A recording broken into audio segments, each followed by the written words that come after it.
அடுத்து என்னதான் நடக்குது, பிணக்குவியல் இருக்காமே, 400க்கும் மேற்பட்ட பிணங்கள் இருக்காமேன்னு சொல்லி எல்லாராலையும் பேசப்பட்டு அந்த ஸ்பாட்டுக்கு நம்ம வந்திருக்கோம். இதுல என்னதான் நடந்துச்சு அப்படின்னு சொல்லிட்டு முதல் கட்ட விசாரணை நம்ம எங்க தர்மஸ்தலாக்கு நேரடியா களத்துல இருந்து இதை நம்ம ஆய்வு செஞ்சோம். அப்ப பாத்தீங்கன்னா இந்த நிறுவனத்துல இந்த சம்பந்தப்பட்ட இடத்துல இப்ப மட்டும் இந்த மர்மமான கொலைகள் நடக்கல. 1979 வேதவல்லின்னு சொல்லிட்டு ஒரு டீச்சர், இவங்க கோயில் நிர்வாகத்துக்கு கட்டுப்பட்ட கல்வி நிறுவனங்கள் நிறைய செயல்படுது.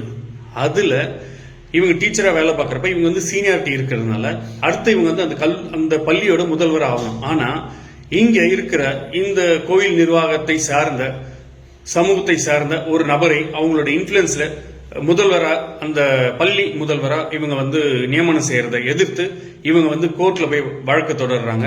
வழக்கு வேதவல்லிக்கு ஆதரவா வருது.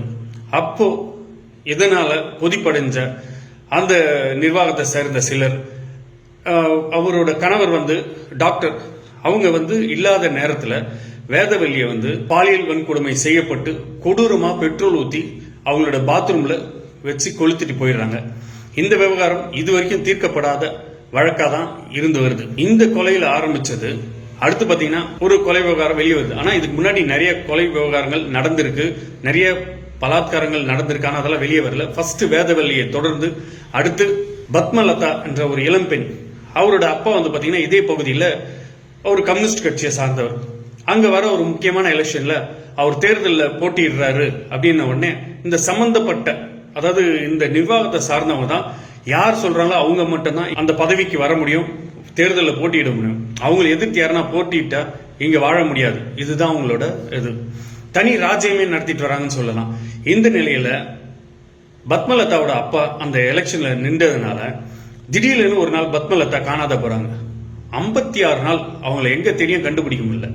அதுக்கப்புறம் பாத்தீங்கன்னா இதே ஒரு பகுதியில் இருக்கிற ஒரு ஆற்றங்கரையில அவங்க நிர்வாண நிலையில உடல் சிதைக்கப்பட்ட இதுல கொடூரமா பலாத்காரம் செய்யப்பட்டு உடல் முழுக்க தழும்புகளும் நெகக்கீரல்களும் அவங்களோட பிணம் கண்டெடுக்கப்பட்டிருக்கு. இந்த விவகாரம் பெரும் பூதாகரத்தை வெடிச்சிச்சு. அந்த டைம்ல போராட்டம்லாம் நடத்துறாங்க. இதுக்கப்புறம் தான் சில விஷயங்கள் நடந்தாலும் தெரியாம நடந்துட்டு வந்திருக்கு.